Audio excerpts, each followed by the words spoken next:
Hey there, y'all. Disney D Prince here today with another Monster High unboxing. Today we've got our newest student at Monster High, and that is Miss Jinafire Long. Now, this is her G3 iteration. She did make it into the show for a couple of episodes there in season 2. Now, she is a fashion oriented doll, so she does have a couple of fashion accessories. But we're going to take a look at her out of the box. I picked up mine on pre-order from Amazon. She was the standard retail price of core dolls, so $24.99. And she is adorable. I definitely will be getting duplicates of her when she drops down to like 13. But for now, let's take a look at her. So the back of her box has a little bit more information about her. On her monster type, they call her a daydreaming dragon. Her monster must-haves are a sketchpad and Fenghai yogurt drink. And her monster pet is Cloudy Union. That is Cloudy Union right there. Now, a very cool doll, very fun little description here on the back. As usual with Monster High dolls, we've got some tabs to pull out before we can take her out. But as far as dolls go, Monster High is one of the easier dolls to unbox just because of those tabs.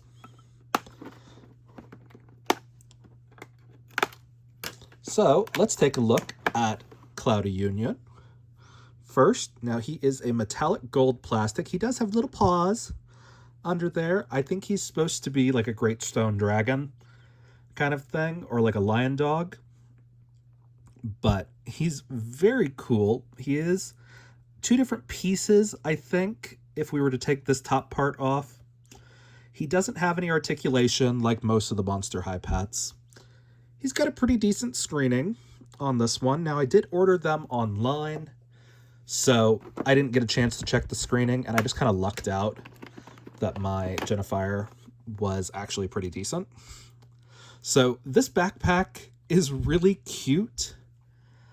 I'm a little bummed it's not actually a physical backpack. It does open, but it opens like this. So instead of this part opening, but it is also made out of a hard plastic so they can give that extra sheen to it. So it's understandable. And then let's take a look at getting her out fully. Okay. Bada bing, bada boom. We are trying to be careful with this as we find her spots. Okay. And bada bing, bada boom. Okay. So she actually comes out of the box pretty easily. As we can see, she is very pretty. We're going to go more in depth into her in just a bit, but I did want to show you guys just her screening is so pretty. Like, it's not super pixelated or anything like that. Her hairstyle is pretty simple, but it's really cute. I like that she's got an undertone of this like mint green almost. And she does have her golden hands, which are a new mold, as well as her golden lower legs and her really cool boots. Now, these boots are painted, yes. There are additional details that are not painted. For example, the other side of the shoe has the same printing as the outside, but that is for all of you that want to make these shoes even better. So we're going to set her back there as we take this little piece out so we can get the box out of the way. So we've got 2 extra bracelets. So I think I'm going to take those out last. We've got her little desktop mannequin. It's very cute. You would use this to like do like doll clothes, or you would do it just to like map out how a pattern is going to be before you blow up the pattern. And now she does come with an extra hanger with the little skullette on it. She doesn't come with extra clothes though, which is a bit of a bummer. But we do get this little fashion sketch pad.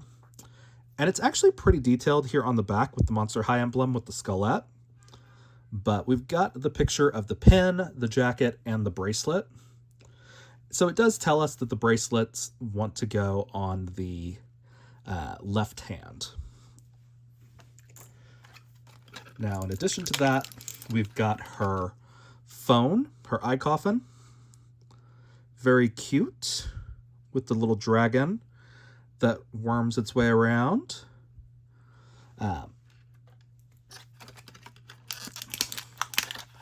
And then we've got a yogurt drink, similar to the Yakult.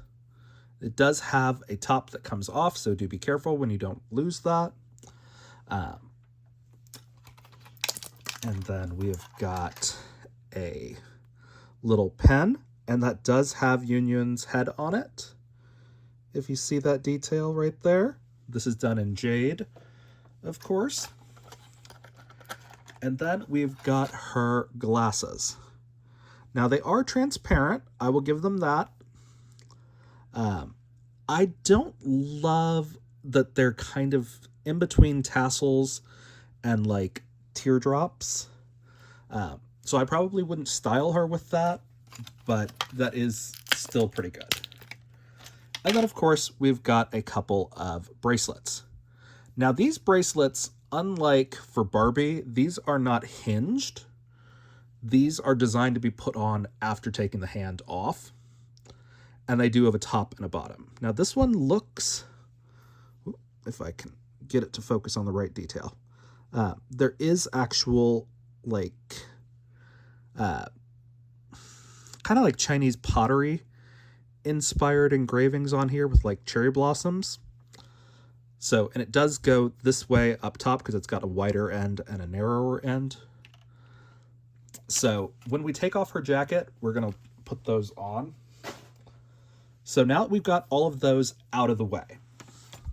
So she does come with 1, 2, 3, 4, 5, 6, 7, 8, 9, 10, 11 pieces that are not styled on the doll, which is pretty good for a core doll, honestly. Now let's take a look at her. So, of course, very cute hair. The hair is probably going to need a little bit of conditioning just to get it nice and smooth. As you can see, it's got a little bit of box hair. I'm going to do a little comb through with my metal comb just to try and kind of just make it a little less box hair-y. Not always capable of doing this without a boil wash, but sometimes it works out fine. And it's just, you gotta beat that box hair back a little bit. But, and yeah, it works pretty well, honestly. Pretty decent hair quality. It feels soft. Now, I am not the person to ask whether or not this is poly or saran. I don't know. I can't tell off my top. If somebody tells me it is, then I believe them, but other than that, the only real way I can tell is whether or not I take a hair straightener to it and it melts. But she's very cute. She's got pretty decently long hair. She does have a tail. It is hinged in the same way that the Torlai and the Werecat twins are. So I'm glad that we're not going completely away from creatures that have tails. But very cute. Now let's take a look. I've got it. When you're taking Monster High shoes off the first time, always hold by the calf. I like to hold just to make sure you're not gonna break them. But these are very cool shoes, and they are super detailed. Like, even the painting on this is done in 3 tones. There's a purple, there is a lilac, and there is a jade. So, and not to mention the red of the tassel and the gold of the sole. So there are 5 different paint colors that went into these shoes. So very interesting. I was expecting her to kind of have clawed feet, but she does have toes. So that's good. As you can see, her scales stop at her heels and give her just enough room for toes. So overall, very cool legs. I'm hoping we see more scaled monsters, or maybe just another edition of Jinafire. But we're going to move on.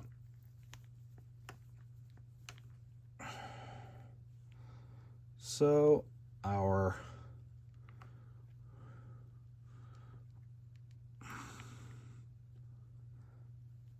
I hate having to take these hands off nowadays.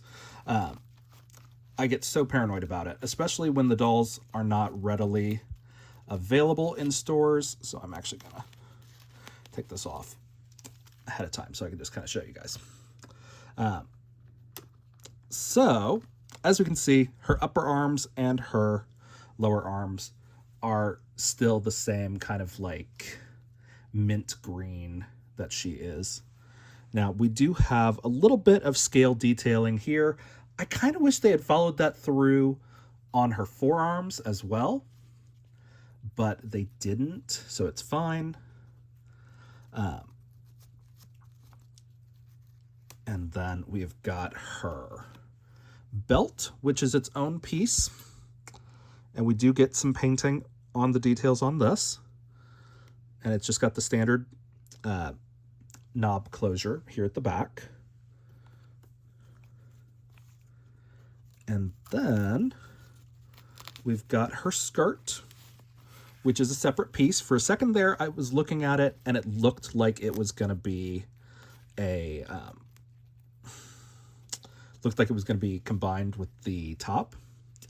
But this is a beautiful like brocade fabric. And you can tell that it's not printed because the design is on the inside too. So this is actually worked into the fabric, which is great. And now we do have an elastic that's holding her necklace in place. So we're going to cut that because otherwise we can't get her top off otherwise. So very cute. And we do still have our chest articulation. So she is as articulated as the rest of the dolls. So that's a really good point. Now, we've got the same kind of, I guess I could call it classic style clouds. I'm not sure what the actual term for this art style is, other than classic Eastern, maybe. But very cool. But again, these are like appliques on top of the fabric. You can tell because they are shiny material compared to the actual fabric. So, and because you don't see them on the inside. You can see through the fabric and you can see those designs. So this is a cute top because it is done like a halter, but it's not tied. So you can actually take it on and off without having to worry about it. And then the necklace stays in the same place pretty well because it's molded to be slightly lower. Gosh. I am so worried about taking this off. I'm going to have to grab my actual pliers to do this because those pegs are not super stable. So I like to use needle nose pliers when I do this because it allows me to just put pressure right on that peg and I don't have to worry about it being pressured this way. I like to keep all the pressure on the inside to where it's forming that So a very cool hand. And I'm going to put both bracelets. Oh, maybe I can only put one on each because that is as far up as that one goes. And that's on the wide side.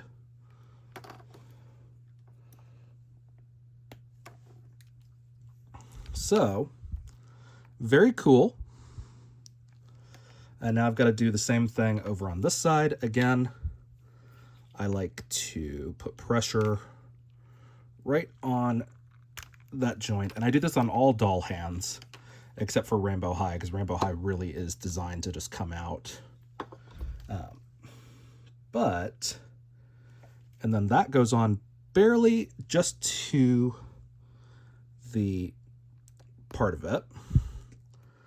But the nice thing is those will fall down just a little bit to kind of rest on the hand more naturally than some of the Barbie bracelets do, just because these are set up in a way that actually is like a complete bracelet. Now, I know some people are complaining about her ears being gold because these are glued onto the head. I'm not super against that because I think it does kind of tie into the fact that she's got gold hands, gold feet, and a gold tail. But it does make repaints and things like that a bit more challenging because these are different types of plastics. So you're going to have kind of like more of a variation in how well materials stick to that, or different paints stick to that, is what I meant to say.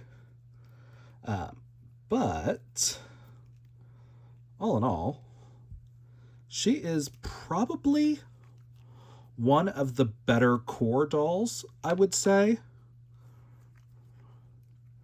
Just because it feels much more like she is on theme compared to some of the other dolls that felt like they kind of just had random accessories. I'm really hoping that we get a Skeleta doll because she was in the show and she is, so she does already have a new design, but no telling whether or not we're going to actually get a new Skeleta or not.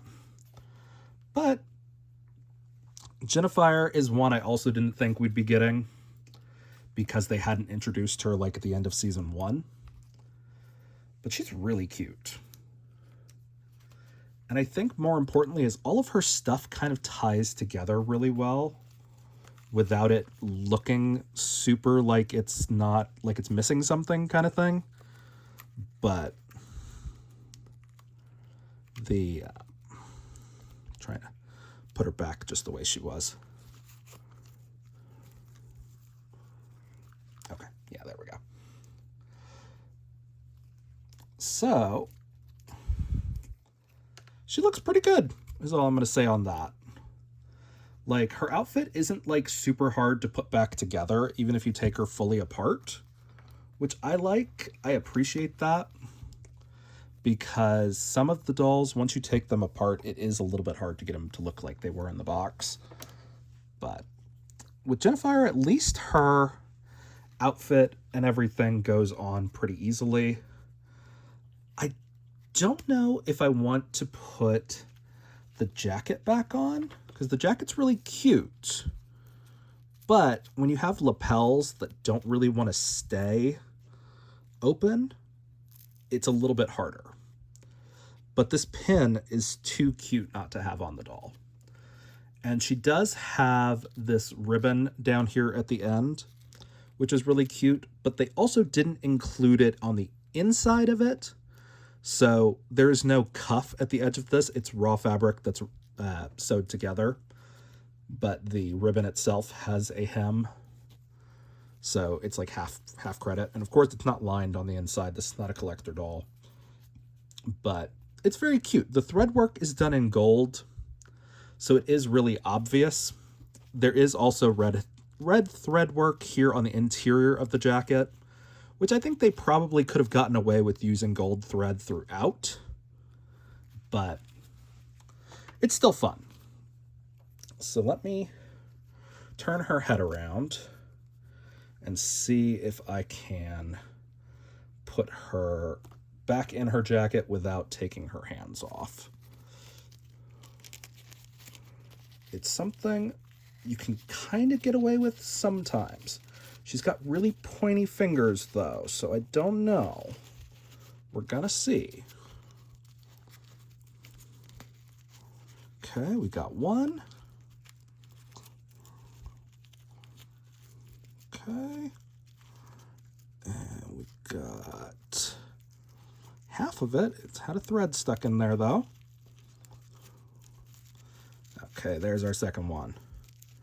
Okay, and we can get it over those cuffs. So that's good. Okay. Bueno. All right.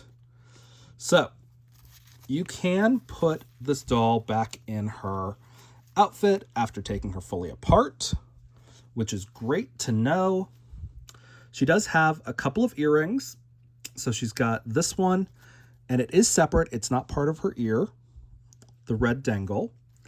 And she's also got these jade hoops over here, which are very cute and also not part of the ear. So you don't have to worry about the ears if you don't like them, if you wanted to do your own version of them or whatever. But very, very cute. And honestly, I like this version of the doll, I would say almost more than I like the original one.